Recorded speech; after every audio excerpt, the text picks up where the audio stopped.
Is there anybody there?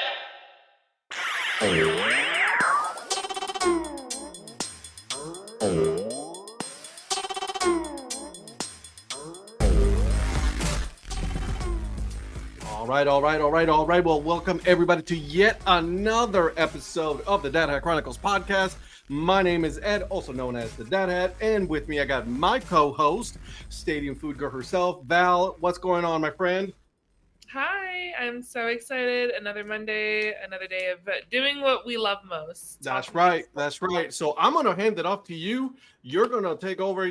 Start us off, girl. Start it off. I got you. So today we have one of my very good friends, and I'm so excited to have him on. So excited. At the Ballpark Food Guy, Rudy. Thank you so much for being here. And yeah, I'm just excited to have you on today. Thanks for having me. No, this sounds like a really fun thing. It's not. It really isn't. I mean, people hate this. I tell you, it's so gross. I don't even know why people come on. I'll be honest with you. Right. I got a nice cut today and everything like that, just to make sure I look camera ready. So man, look at you. Yeah. All decked out and everything. Look at you. That's okay. And you got a bunch of Pirates hats, so I'm all for that as well. There's a couple. Yeah, just a handful. Just a couple. There's Rudy, only I have more to over there. I have to say, for as long as I've known you, I've never seen the Pirates hat wall. That is so nice. Oh, really? Yeah, usually I'm in a different corner of the room, and I was like, you know what? Let's just throw the hat wall in there, because it's this is not all of the hats. There's more that I can't even fit up here, and then there's back in Pittsburgh, there is a whole separate Pirates hat wall there too.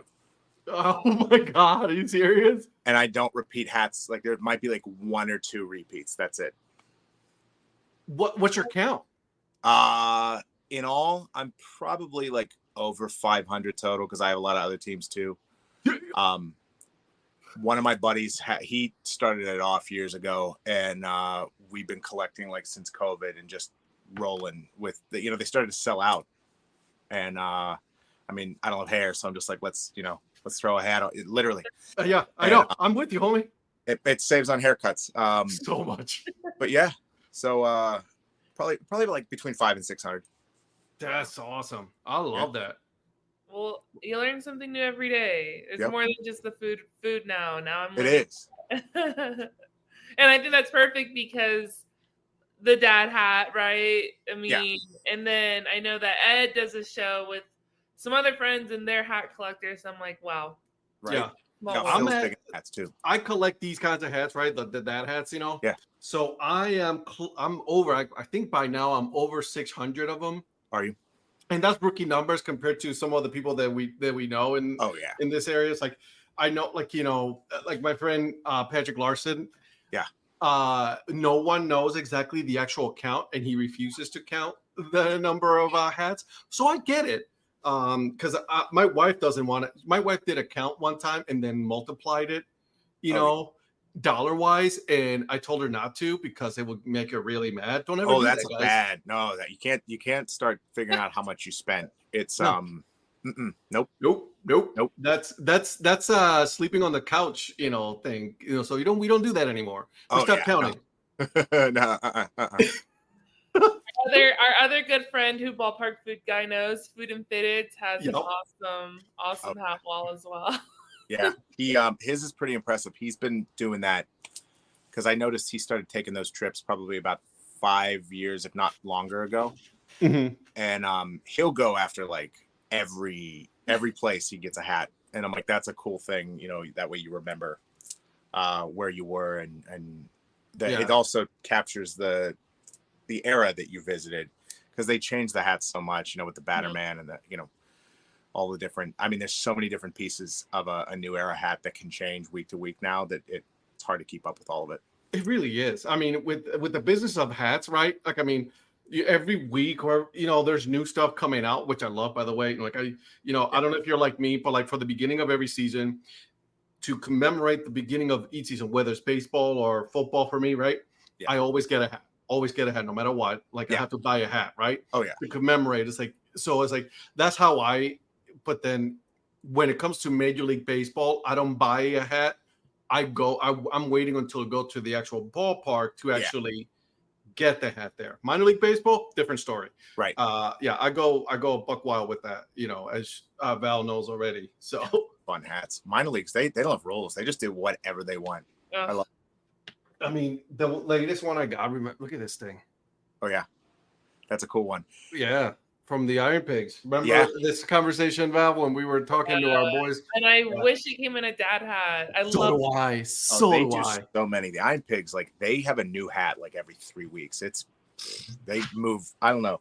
That must be New Era's best minor league account by far. So we recently spoke with Ed. Remind me what his role was for the Iron Pigs. He's a director of merchandise. Yes. For the Iron Pigs. So we recently spoke with him, and he specifically said that minor league, I think it's up to 6 different, opportunities to make different logos over here. Yep. And he straight up said, we take advantage of all 6 opportunities. Yeah, they do. And I'm like, man, good for you guys. As they should, right?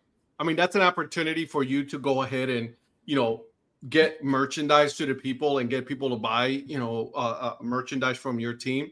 Now that's throughout the season, right? He does like those throughout the season, but in the off season, which is very smart, he does very, hat world kind of thing where he puts out different kinds of hats of different colors or whatever designs out, out there. So like we're just waiting for the Black Friday one that he's going to be coming out and things like that. Cool. So that's going to be cool.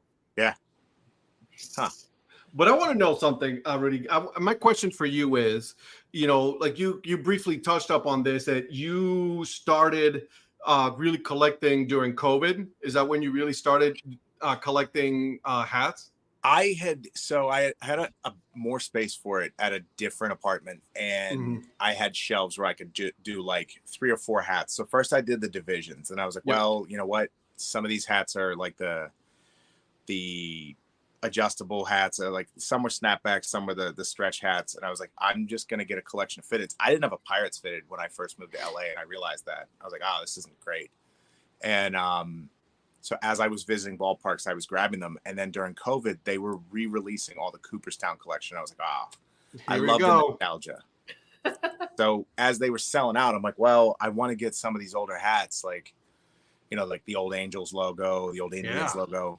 And they were selling out so fast. I was like, I should grab these because it seems like people are just spending all their what do they call them? The stimulus checks were just going right toward hats. For real. Yeah.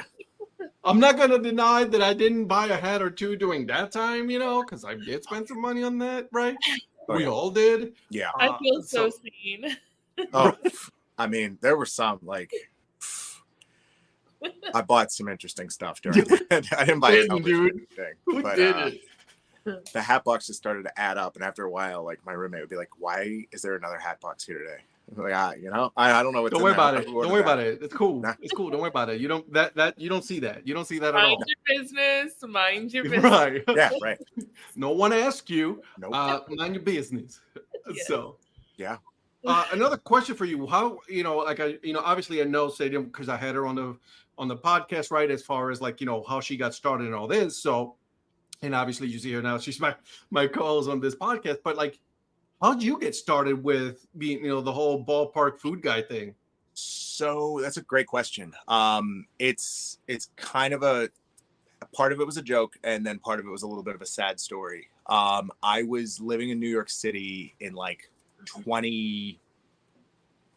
to say it was like probably like 2008, 2009. And I was dating a girl that invited me to a 4th of July party, but I didn't RSVP until like the day before. And she was like, well, it's in the Hamptons. Like, they're not just going to let you come out. I was like, oh, well, okay. And I was like, well, I have nothing to do on the 4th. And I looked and I saw the Yankees were playing. And I was like, you know what? I'm going to get a club level ticket and go to the Yankees game today by myself. And I'll spend a little extra. And I had never been in club level before. So I'm like, this is pretty great. And so I was like, I'm going to start looking at every ballpark's club level. And that was part of the motivation. But I didn't do that immediately. When I got out of grad school, I needed a job. I went back to a bartending job I had at it was at the hockey arena. And that didn't last long. I went to the baseball stadium. I became a supervisor, and I was working concessions every day. I was a concession supervisor. And I think at that point I was like, there's a market for like people that love this food. So I would walk around the stadium with just like a bucket of wings or like a couple of sandwiches, and I would see people's eyes as I was walking through. And I didn't take advantage of taking photos of it. But, a couple of years down the road, I'm out here and I decide I want to write a comedy about concessions, and I should probably have something to show that I've done this before. So I started just taking pictures of hot dogs at games, and that's how Ballpark Food Guy came about. It was a joke. I was like, I'll get people to like a picture of nachos, and they do. Yeah, absolutely. That's the whole foundation of Ballpark Food Guy in a nutshell. And Rudy, remember again, this is at PNC Park, right? Not at Yankee Stadium where you started? That was I had the idea at Yankee Stadium. I started doing it at PNC Park because that was where I worked. That was my first ballpark. And later I moved out to Dodger Stadium and I did the same thing there for a little while. But I think I called a buddy that was my old boss. And I was like, hey, can I come in and take pictures of the hot dogs and all the different stuff you have? And he set it up for me. And so, yeah, PNC has always been like a home for me because I worked a lot of shifts there late into the night. Absolutely. One of my favorite ballparks of all time. Love that ballpark. I'm crossing that. We already booked our hotel, and I was texting Rudy, I think yesterday or today about it, or actually last week. And I was like, Rudy, we just booked our hotel to PNC. You will be coming with us. I've even asked him. So. I'll be there. He's like, all right, twist my arm, right? Right. That's pretty cool. Like I remember going to that ballpark with my wife. Like that was our first ballpark that we went to, like for our first weekend trip when we got together and all that. We was like, all right, let's go to Pittsburgh, right? Yeah. Not a Steelers fan, but like I was like, like the Pirates will always have a soft spot in my heart, right? Because it's like, like we were just talking offline, right? I'm a massive Clemente guy, and he played for them even though he wasn't drafted by them. Right. So I was like, gotta, and then I saw the statue and I fell in love with that ballpark. I mean, it is such a beautiful ballpark. No, and I tell anybody, it's like by far one of my best ballparks in the whole country. You gotta go watching a game there. I was blessed to get that. The funny thing is, you're blessed to get a great park, but you don't have a great team. So I've been to some games there where you're like, they didn't even have a hit today, and it can get pretty scorching hot there in the sun. But I think they picked probably the best backdrop. San Francisco is really nice. San Diego has a really nice backdrop too. Baltimore's great. And, I'm sure there's others that I'm going to leave out. I still have to see Kaufman, and I'm looking forward to that. That's a beautiful park. Yeah. I mean, like some of these, they really catch the ambience of the city. And people think Pittsburgh and they think of smog and, steel mills. And I mean, there really isn't an operational mill, near the city proper for quite a ways. But it's cool. That statue, I remember it being in front of Three River Stadium when I was a kid. And, the stories that I hear about people's interactions with Clemente, there were the kids that were my dad's age that would run and try to sit in right field. But we had a family member that was a volunteer in the clubhouse. And so he just grabbed my dad one time and was like, I'm going to take you down to meet him. And so he went down there. My dad's like, I couldn't understand anything he was saying, but he seemed nice. And I'm like, that's a core thing. I'm like, I might get to meet somebody someday that's on a similar level, but I'm like, dude, that just gave me chills, dude. Yeah. Your dad got to meet Clemente. He did. And he has dumb luck. Somebody handed him a ticket to the World Series when he was worked at a gas station. He walked over past the laundromat, and the guy that owned the laundromat was like, hey, it's the 79 World Series. I can't go tonight. Do you want this ticket? My dad was like, yes. I'm like, how do people just hand away World Series tickets? Now that would cost you like $4,000.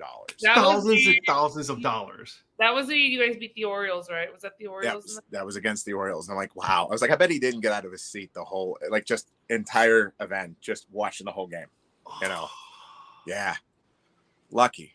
Really lucky. Oh my God. I've been lucky enough to make it to a World Series game. Have you? We lost. We lost to the Cubbies. It's all right. Oh, that was a good one. Yeah. Oh yes. That was a good series. That game 7 was so electric. I have a great Rajat Davis with that clutch home run. I remember that. Oh, that was such a good game. I have a great friend that is Oh, sorry. and yeah, that one, I mean, I think that was a pretty heartbreaking World Series, but if it didn't rain, we would have won that game. See, that's what I'm gonna say. Anyways, let's talk about you, man. Let's talk about you, okay? So tell me, how many ballparks have you been to right now? I'm at 26 right now. I still have to I do this once a week at this point. I do Toronto, Minneapolis, Milwaukee, Kansas City, Houston, and Atlanta. Wow. Nice. Wait, then you're at 24? 24. 24. That's still a good number, though. I mean, I think I only have like a handful of ballparks that I've been to. 6 left. That's right. Okay. All right. You know, were great because like I made it to Shea Stadium, Riverfront, Old Yankee, Veterans Stadium in Philadelphia. So I had to redo a couple in there. And I mean, all those, the ashtrays, they called them. I mean, every single one of those was the same stadium with a little bit of a different setup, but it was cool. Yeah, that is true. They all look like ashtrays, you know? Yeah. Oh, yeah. So let me ask you this. You only do major league ballparks, or have you done any minor league ballparks that you've been to and done the same thing? I've done some minor leagues. I did Buffalo, Salem Field up there with a buddy that's from there. I've done I went to the 66ers stadium out in San Bernardino.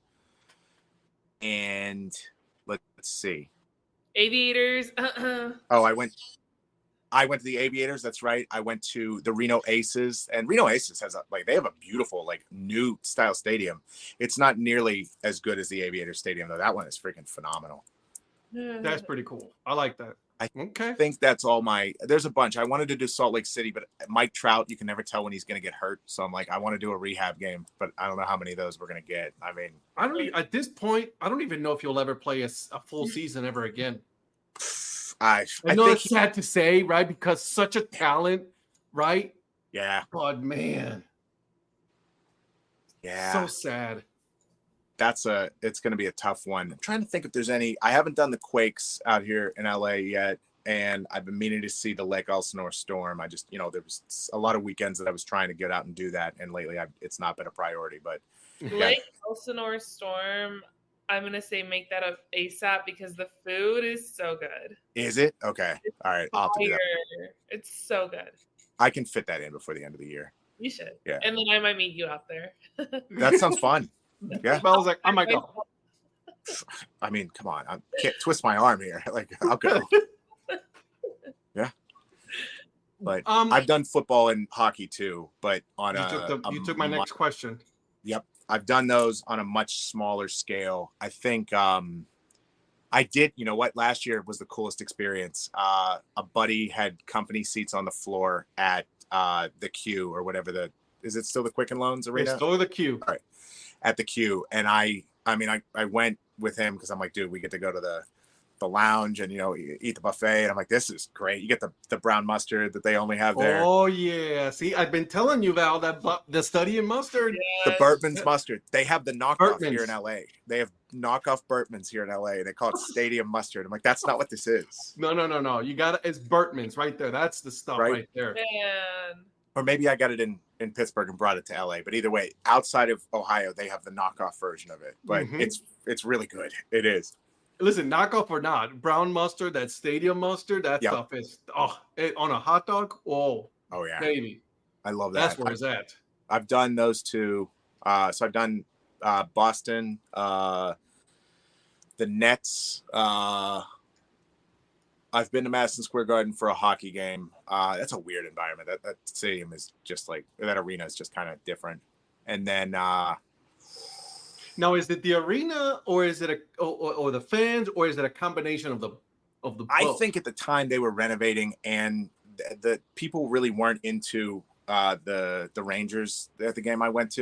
Gotcha. Okay. Yeah, I probably picked a game that was more economic and not quite as exciting. But the Nets Barclays Center was fantastic. That was so innovative, and I mean, I was really blown away by what they were able to offer there. That was pretty cool. Oh, so cool. Yeah. Let me ask you, what's your like your process, right? Because everybody has a process, and I asked you this one too, Val. But like when you go to the stadium or the ballpark, wherever you go, it's like, what's your process when you're like getting there? What are you trying to get first? What is it that you do as you get there? So I think it changes, and this has been I've learned over time, you either need 2 games or you need to get there as soon as the gates open, and you do some research beforehand to try to set up like maybe 1 or 2 things that are going to be feature items. Mm-hmm. And then I think the key is I'll get those 1 or 2 feature items, find a spot in the place that has, a great backdrop. And I try to do as much filming before there's a lot of people in there as I can. And the funny thing is, some places, like I got at one of the major league parks, I'm not going to out them, but I reached out to the front office and I was like, hey, I'm an influencer. I had like 400 followers at the time. Mm-hmm. And they gave me some tickets, and I was like, can I bring a gimbal in? They were like, yeah. And so I get there and they're like, you can't bring it in. I was like, I don't know what to tell you, but you got to talk to the people upstairs. And I got in with it. They were cool. I was like, I'm not going to hit anyone. I promise, this is my page. I'm just here to take pictures of hot dogs. And with some places, like I think when I was at the Brooklyn Nets, like I took a lot of photos, but I didn't post a lot. Val and I did the thing earlier this year, and like Chef Gary just walked up to us with hot dogs. So I was like, well, this is immersive. And so I will try to get as much footage as I can before, number one, like you get into the 3rd quarter of a basketball game or like into the 6th inning of a baseball game, and those cooking projections that they're giving out are going to have them peeling back, and everybody goes toward the ice cream. And that's usually where I attack like one of the last items I can get.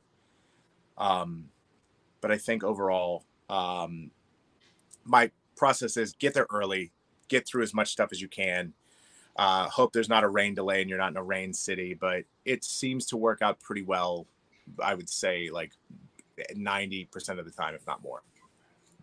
Hey, that's a good tip. That's 6th inning thing, because everyone is going towards the ice cream. And then that's good. Then now I have 2 opportunities to eat, before and the 6th inning. Yep. I was thinking the same thing. I was like, oh my God, like the psychology behind that, right? Yep. Like, because I'm one of them. Like 6th, 7th inning, listen, give me some ice cream. Different dogs.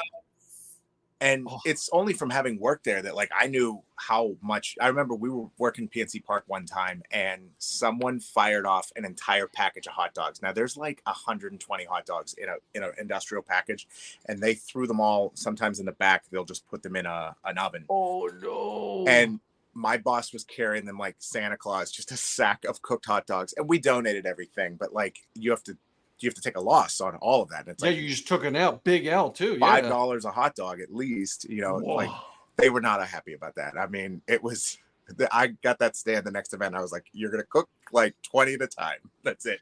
Yeah.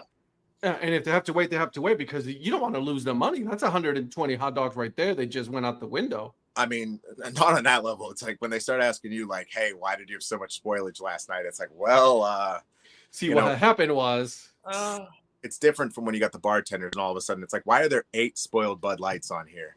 It's like, okay, how many of you were working? 8. Oh, okay. I see what happened. Yeah. But that's tips. Crazy.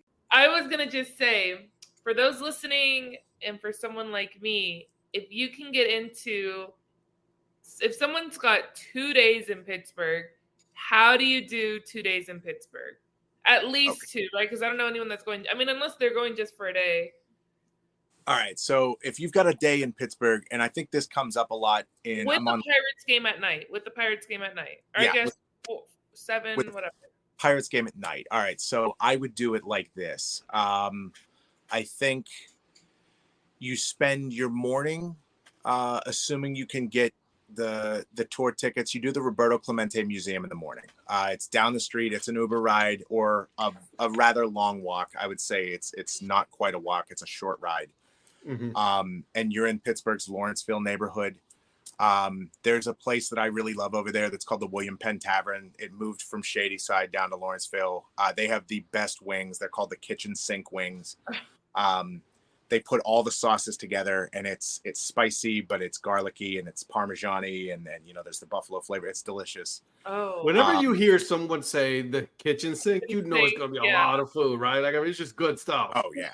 And they're like reasonably sized, so you're not eating the full buffalo wing, but they have pickle fries that I really love there. Their sandwiches are good. And then from there, I would say you go one of two directions. If you got a little bit of time left, I think the next thing is you head to a spot that has like either really good beer or really good drinks. Around the ballpark, there's like two breweries that I can think of that I really like. There's the Church Brew Works, which is just up a ways from that ballpark, or from that neighborhood. And then you've also got the Penn Brewery, which is an old converted. I think that's also a converted church. I don't know. It looks like a monastery. They're both very religious looking, but the Church Brew Works is literally a converted church. And then Penn Brewery, they do an Oktoberfest every year. A lot of their beers are kind of themed that way. There's another spot that I am going to blank on right now. I'm going to look up the name if I have just a second here. And you got all the time you want, bro. It's I went in with a couple of friends, and there's a Clemente mural on the side of it in the north side. And it's probably one of the spots where I'm like, it's a cash only spot. Oh, that's what you know. And that's right there. That's good to remember right there. I was like, if you're gonna go, but it's cash only, right? Like, I mean, that's something to remember, because like, who carries cash nowadays? Yeah. Right. In Vegas. It's Verdetto's in the north side. They have a Clemente mural on the side. They've got some old memorabilia inside a little bit here and there, a pool table in the back. And north side can be a little hit and miss. Some parts of it are a little rough. Some are more refined. I would say if you're still hungry and you have more time before the ballpark, there's two pizza spots that are really big, and these are both Uber rides. It puts you a little bit away from the city, but in Squirrel Hill, there's Minio's and Aiello's. They're right next to each other. And then in the South Hills, you have Fiore's. There's a couple of other pizza spots that are up and coming. I haven't tried yet, so I'm not going to give a rec, but I've always been a Minio's person. I know Dave Portnoy's covered a couple of these places, but Pittsburgh pizza is pretty special because you have some Sicilian slices, you've got some regular slices. It's not the huge New York slices where they sit out all day. They're pretty much making the pie per order. It's a little heavier. The cheese is a little bit richer. So, I mean, it's a full meal. And if you're doing this, by that point, you've probably had enough food that you can go down toward the North Shore, maybe go across the street. There's a beer garden that's right across the street that has I don't even know how many coolers there are, but we're talking hundreds of beers. And then next to it, the North Shore Tavern, which has Steak on a Stone and another huge offering of beers on tap. Wow. That one has more memorabilia than every bar that I think I've seen around there. Wow. And of course, you've got your average. This favorite place I go for Steeler games is usually McFadden's, which is around on the other side. It's where the Mazeroski gate is. But so those would be my first day spots that I would check out. Once you're inside, the best stand that I can think of is behind home plate. There's like a marketplace back there where they usually have a rotating offering. Pop's Plaza, which is on the first base line, where the first base line meets left field, named after Willie Stargell, usually has like Chicky and Pete's and some cheesesteaks. They have some Philly offerings because Aramark's based out of Philly. Oh, nice. That Aramark is based out of Philly. I didn't know that. Yeah. And so they also have, usually like down from that gate at the left field rotunda at the bottom of there, they've had a hot dog concept from Smallman Street Deli for a while now. I hope they'll keep that. They've been really good. They had they do a Chicago dog there, which is kind of different. You expect to see something more Pittsburgh, but they also have a Reuben dog and a bacon wrap dog. Further down, they've had a couple of rotating concepts throughout the years, but the IC Light setup is usually underneath the left field bleachers. They did like a cantina thing. There's a pizza spot there occasionally, and I hope it's still there. Center field has Manny's Barbecue, which is Manny Sanguine's place. He was a catcher for the Pirates. Manny sometimes is still there signing autographs. That's pretty cool. Roberto Clemente's best friend. And they have, some like pierogies that are topped with, pulled pork or pulled chicken or, what have you. And then as you wheel around the river walk over toward, there's like they called it the Skull Bar most recently, and it's where I usually work. There was a Chicken on the Hill concept, which was done with a vendor, and Chicken on the Hill was named for Willie Stargell. It was a fried chicken spot in the Hill District, and people would put in orders back in the 70s, and if Willie hit a home run while he was up, the food was free. But if not, you paid for your own food. So people would put in these massive orders. They do a chicken sandwich there. I hope they'll keep that. This year, I think the big thing was the Renegade dog, which that was pretty good. I was really surprised by that. It's really like unwieldy. I mean, there's so much hot dog there that it's a two-hander. Like it's a junior boomstick. That's how I would look at it. Yoza. Yeah. And the top deck repeats a lot of the stuff that you find downstairs. In the home plate club, there's a buffet, a carvery. There's a bar that's specifically just for the restaurant there. They also have a menu with a burger and a couple of a la carte items.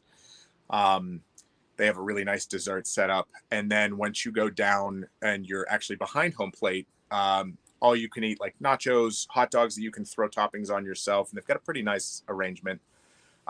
Snacks like candy and, popcorn and chips. And then a personal bar there that it's not part of the ticket if you buy the ticket behind home plate, but it's still worth it. Pretty good offering. Wow. And then I would say the one thing Pittsburgh does pretty well is they have a lot of vendors walking around through the games too. So vending commissaries are open.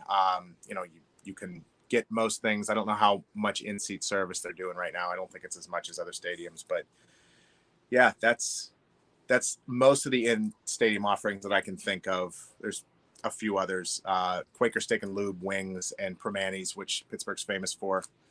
Quaker Steak and Lube. God, I haven't heard that name in a long time. Right?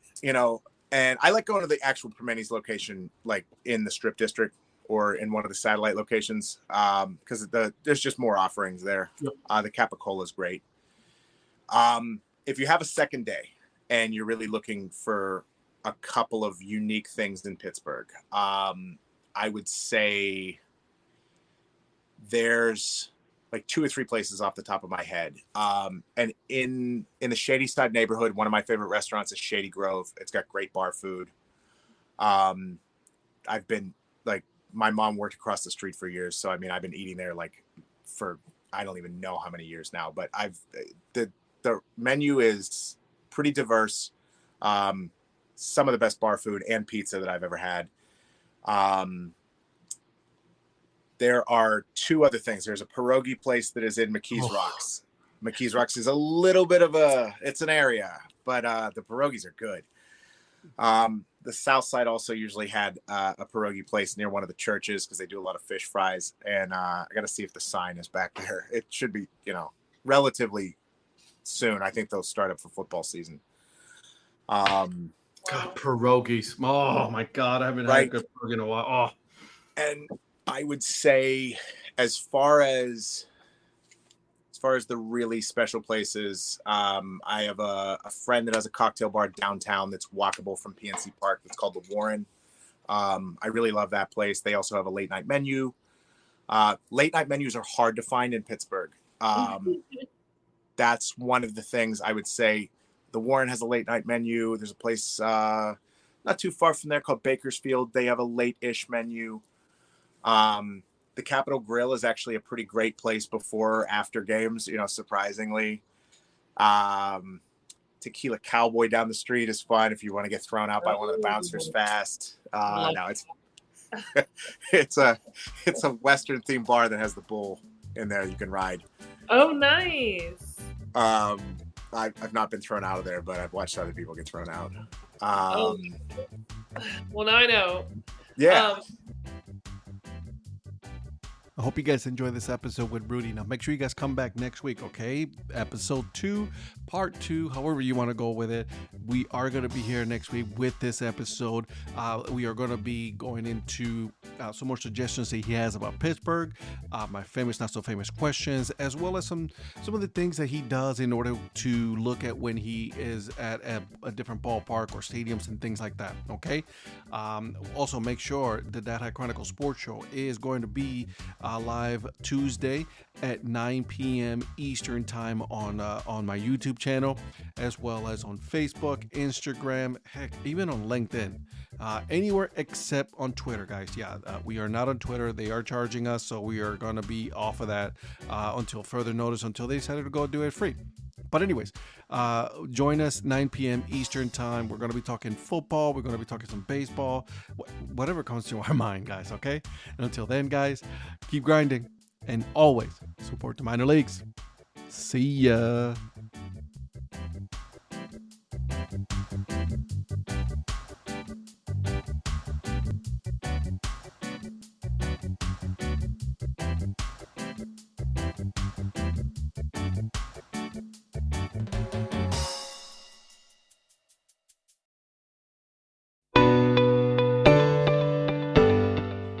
This podcast is part of the Curved Brim Media Network. Here are some of the other members of Curved Brim Media. Hi, this is Kelly Robinson, the Minor League Nerd. My YouTube channel explores the history of minor league baseball teams. More than just stats, we delve into team lineage, sharing stories from current franchises to obscure one-year wonders.